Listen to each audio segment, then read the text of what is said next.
Hello everyone, I'm Penros776. Welcome to Chaos, where today we are going full in on flyers. We've got legendary Hinoka, we've got Windy Claude, and we have, of course, Gullveig, who is my favourite unit of recent times. Together, well, Hinoka does a lot with this team. She gives 2 extra buffs to Claude. He loves getting buffed. We've also got Hatari Azura here as our desert duo unit, because we kind of needed one of them, swapping in for legendary Ninian there. Hindrance, very important. Also, Freya and Brave Corrin are our front line. Brave Corrin maybe not the best unit necessarily, but we'll see if she works. Our opponents here, Ash plus 10, lovely. Arvel plus 10, good taste. Plumeria, Arcane Plumeria, legendary Claude plus 10, and Brave Robin plus 1.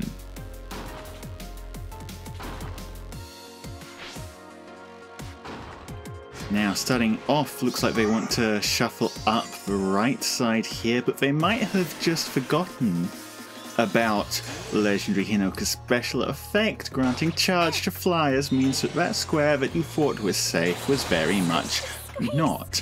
And the unit it was very much not safe from was Gullveig, meaning Gullveig gets to act again. And act again she will. Another great combo with legendary Hinoka, by the way. Gullveig's extra action normally applies gravity to her. However, charge granted by legendary Hinoka overrides that.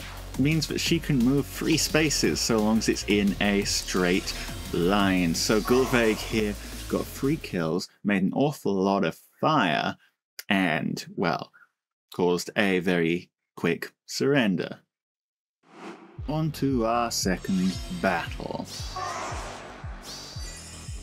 Facing here against Hatari Azura, we've got one of them, Hans plus 10, Air plus 3, Brave Corrin plus 10, and Geralt plus 10. Well, one of these units I'm significantly more scared of than the rest of them. Let me give you a hint, it is the plus 10 Brave Corrin. However, immediately I'm starting to suspect this may go in one of 2 very funny directions. So here's how it is. Gullveig going to attack into Brave Corrin. Gullveig does win the speed check. Now, probably not going to kill. Yeah, Corrin is way too tanky for that, but yeah, look at what's been charged up here. That's right, 50 damage worth of AoE special. So, Corrin, again, very tanky, not able to survive with only 1 hit point. Beautiful. Hatari Azura gonna come in clutch again with another dance on Gullveig. This time we're going for Hans. Hans has been defeated, and for the second time in a row, it looks like Gullveig is all we need to really just absolutely shred that team, honestly. Let's keep gaming. And by gaming, I mean this time around we are up against Brave Erica plus 2, Duo Kagero, Peony plus 2, Sed, and Gullveig. That's a sentence said. Now, Duo Kagero, incredible hit and run unit, and I suspect that is exactly what she is engaging in here, a little bit of hit and run. Luckily, Brave Corrin does survive, but still able to run oh so far away, and oh, good job shifting that peony off of the spot where she would instantly die. However, that doesn't mean she's safe.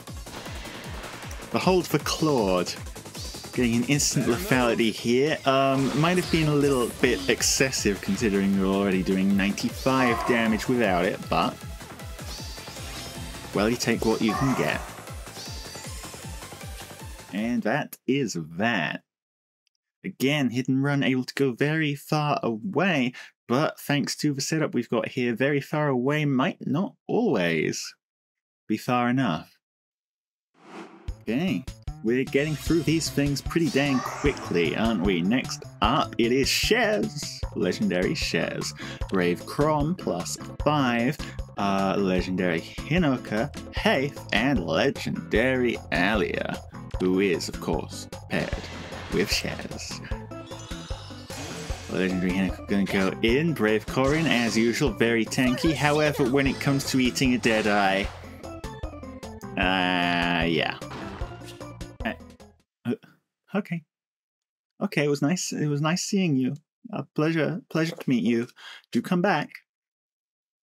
Does this next combatant maybe want to stick around a little longer? Let's see how it is. We're up against Duo Crom +10. Gullveig, Legendary Hinoka again, Wind Claude, and Spring Triandra. Now, this team, you may notice, very similar to the team we're running here. But, I mean, don't let that stop them, I guess. Now, here's the thing. Again, Hinoka able to do various things to our Corrin, and their Gullveig has the advantage of it being player face for them, so they are always gonna win the Gullveig fight. Extra action. Hops over to take care of Hinoka as well. And we actually get to hear a Gullveig special quote for once. I love my AoE Gullveig, but that's something that we kind of miss out on. And then they surrender, because even though they've got these 2 units all the way up in there, they don't actually have any way of getting them back out again. Next up, we are facing here. Well, first off, Noah, Fjorm +4, Brave Corrin +2, Gatekeeper, and Peony +10. Yeah, that's gonna be rough. Fjorm, okay. Fjorm with dodge, with full Peony buffs, with Gatekeeper support. With probably a whole bunch of other stuff going on as well. Freya, 57 damage reduced down to 11, and some quite severe counterattack going on there. Legendary Hinoka, not able to get any more than 1 damage in. How about you, Gullveig? Gullveig does not outspeed, could be a little problematic. And again, 1 damage, +7.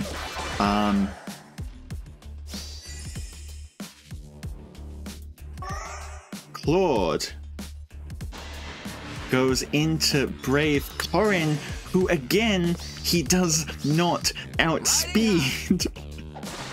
Despite getting fully Azura buffed up here, and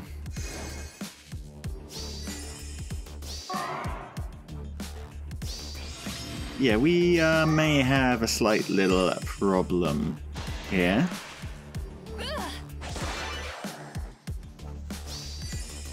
And now the team's kind of being shredded apart. Claude isn't getting those buffs back either. Now he does have his 80%, but again, lethality going into Frostbite Mirror. 45 almost does it. But almost is not, unfortunately, enough.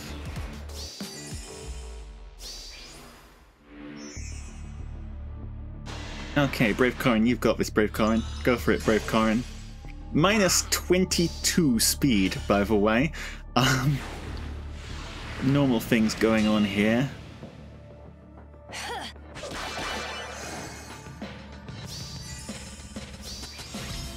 Doesn't actually die, but I suspect that's getting changed very soonish.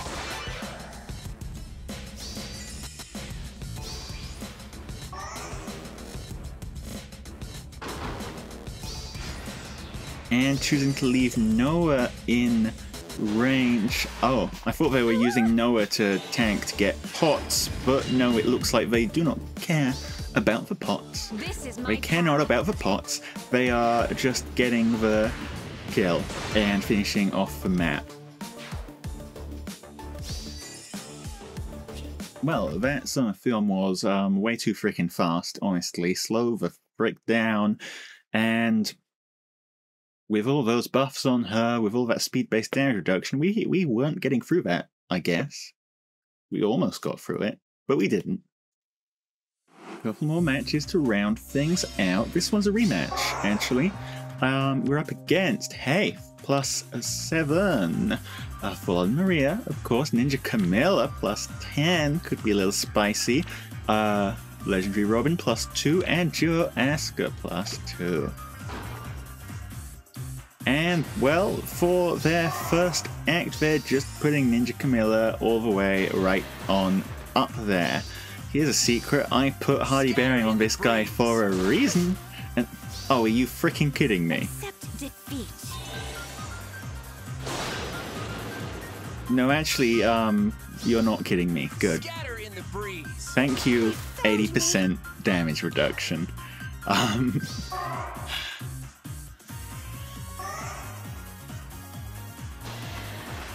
Well, yeah, Hardy Bearing has done its job. We finished off Camilla, although, come to think of it, did we even need Hardy Bearing for that? And now we're dealing with everyone else quite effectively. Can't end this way. Robin out of the picture, it's just Haith and Joe Askr left on the map, and that's exactly what I was expecting to happen. Thank you for the surrender. And let's wrap things up here today with our final battle. Up against Gatekeeper +1, Brave Soren +1, Duo Askr +10, Diamant +8, and Legendary Robin +2. So some very defensive units here with some very strong support in the form of that Legendary Robin. Let's see just what exactly they get up to. Now, Azura going out front, not a good sign. +52 defense on this guy, by the way.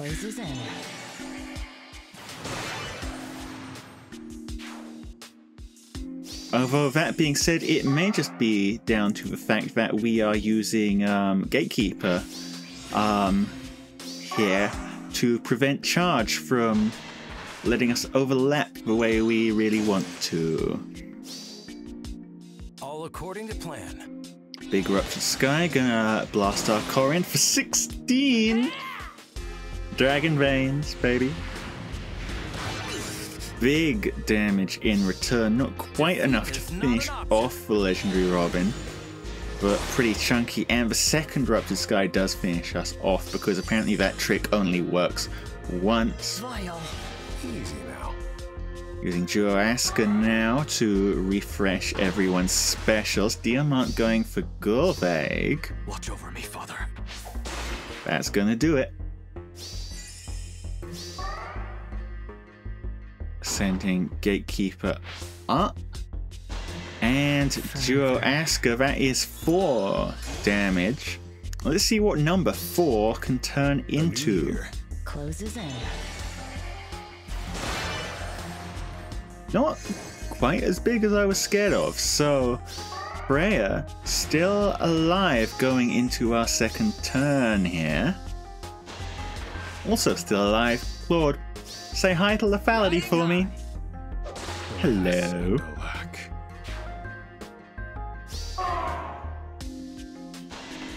No dance, so there won't be a second Lethality, but that's already 1 kill. Freya, that wasn't anything. Diamant still considerably alive. However, can the same be said for Legendary Robin? It can't end this way. It cannot. He's dead.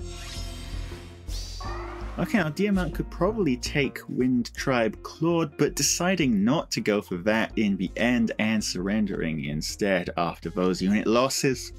That's the end of the season, my friends. I'm very happy with how that one turned out. I've said this before, Chaos is not exactly a perfectly winnable season. Any Chaos defense can be absolutely taken apart with the right tools, and well, since you don't have to worry about blessing, the right tools are very easy to come by, so it's basically the opponent gacha of whether you'll get people who fall for your tricks or not. And this time around, these guys, they fell for it.